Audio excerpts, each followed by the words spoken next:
we are honored to host our distinguished alumni, Mr. Abhijith M. Sir has completed his graduation from SRCC in 2018 and went on to pursue a degree in law. Alongside his academic journey, Sir has also built an impressive career in chess, becoming an international player.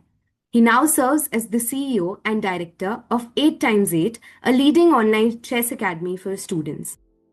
So to begin, how would you describe your experience of studying at SRCC?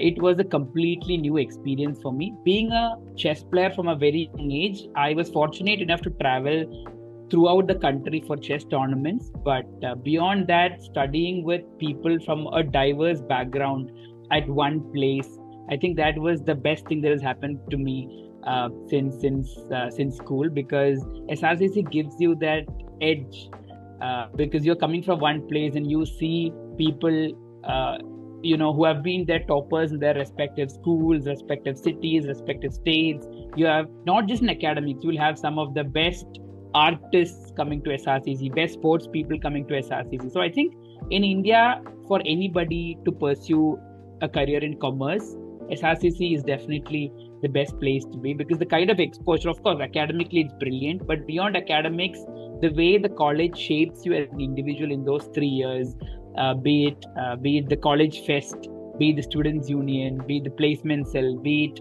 the different kinds of activities, without even you realizing it, imbibes a lot of qualities in you, and you understand what the college has done to you only after you step out of the college and start seeing the real world. From SRCC, you went on to pursue a career in law. So, what exactly sparked that interest and how did the shift occur? So, I think while studying in SRCC, what I always keep telling juniors is that you might come with a particular viewpoint that, okay, this is what I want to do. Let's say after SRCC, I want to be a CA, or I want to give CAT and do an MBA, do GMAT, go abroad.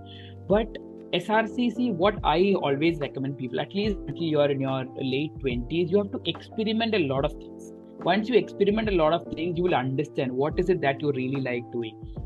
So in my case, I think the major reason was I did not come to SRCC with a thought process that I wanted to be a lawyer. But I think in the first semester, we had this subject called business law. Some of you might have attended. In second semester, there was this course called corporate law. First semester, if I remember correctly, it was Balbir ma'am who taught business law, and it was Anil Kumar sir who taught corporate law, and I absolutely loved the subject. That was the first time I was reading in detail about law, and I was reading about business law, company law, and that sparked an interest. I started being genuinely curious about law as a subject, all thanks to these two teachers who were absolutely fantastic. What inspired you to create 8 times 8? What were the biggest challenges of building a niche academy, and how did you navigate them? One of my co-founders randomly mentioned a thing that, yeah, my auntie is always complaining that her child is always on phone, always on Instagram reels, always on YouTube shorts, always playing games.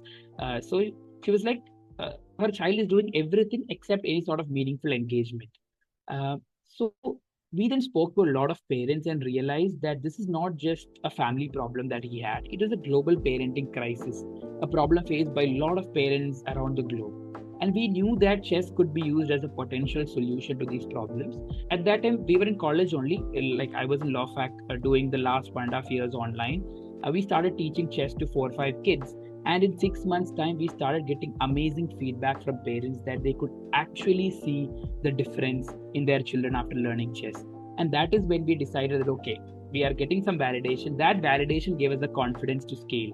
Then we built 8 times it became a private limited company on August 1, 2022. So it's been 3 years. It's been around just about 3 years. And if you really love doing, do something that you really love, you automatically put in the effort. So, what influenced your decision to pursue a path beyond traditional campus careers, and how do you reflect on that choice? One thing that I've realized in life, that we keep planning so many things in life, but majority of the things don't go as per our plan, right? 10 years ago, if you had asked me, would I be doing law? I was not sure. If you asked me, would I be working with the United Nations? I was not sure.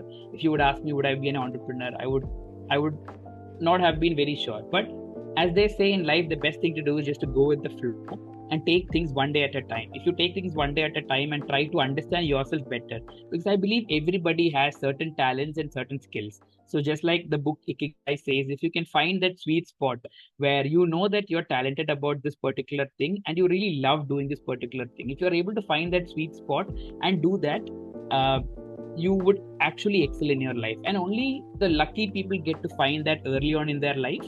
But even if you're not lucky, if you experiment with different things, you will definitely end up finding that. And that's what I've been doing. So I think the only reason I have chosen, I would definitely call myself an accidental entrepreneur, but then being open to explore new things is what has actually helped me. Because whenever new opportunities come, you shouldn't just shy away. You would be like, okay, I just want to try this out and see if I'm really liking what I'm doing. So if you keep that philosophy in life, definitely you'll find what you really like doing. Because at the end of the day, when you sleep, you want to sleep very happily, right? Okay, today I've done something worthwhile. That feeling of satisfaction is what matters the most. So, were there any specific experiences or mentors that shaped your decisions later in law, chess, or entrepreneurship? There are a lot of teachers. I don't want to name few of them because there are so many teachers who have been a part of my academic journey. So whatever doubts you have, I'm still in touch with a lot of teachers regularly on WhatsApp. Whenever I come to Delhi, I come meet teachers in college. So just very recently, I think last year, I came to college. I met Rachna Java ma'am, met Sudhanshu sir. So a lot of teachers, and it's a great feeling that whenever you feel stuck at something, you always have people to go to. And majority or most of the teachers in the college are absolutely sweet. They are very welcoming, and they really love being with students. So whenever you feel stuck about anything, let's say while we were conducting crossroads, if we were doubtful about a decision, we always have people to go and ask advices from. And of course, they are much experienced and much experienced than us. So whatever advice they give, we used to take it with all our heart. Is there a message that you would like to pass on to the current SRCC students that would help in their further journey? Utilize these 3 years by exploring everything and anything that is possible. From Delhi, whenever you have your semester breaks, go to Rishikesh, go to Haridwar, go to Uttarakhand. Keep traveling during breaks. Try different things. Let's say you are in the marketing society and you want to do something related to marketing, or try to be a part of different societies. Try to read as much as possible. Try to meet as many people as possible, because there is something new that you have got to learn from everybody that you meet. So talk to more people, because the more you talk to people, the more you do things, you will actually understand what is it that you really want to do. Or in the worst case, you will understand what is it that you don't want to do, right? So that clarity in life is very important, because I've unfortunately seen a lot of people who are pursuing things that they don't even like just for the sake of it, right? So if you're doing something that you don't like just for the sake of it, you will never go beyond a certain level in doing that, right? So these 3 years, utilize it at best to understand more about yourself. What are your wants? Because you might be wrong about yourself. At 12, the person that you are is not the same person who completes the first year.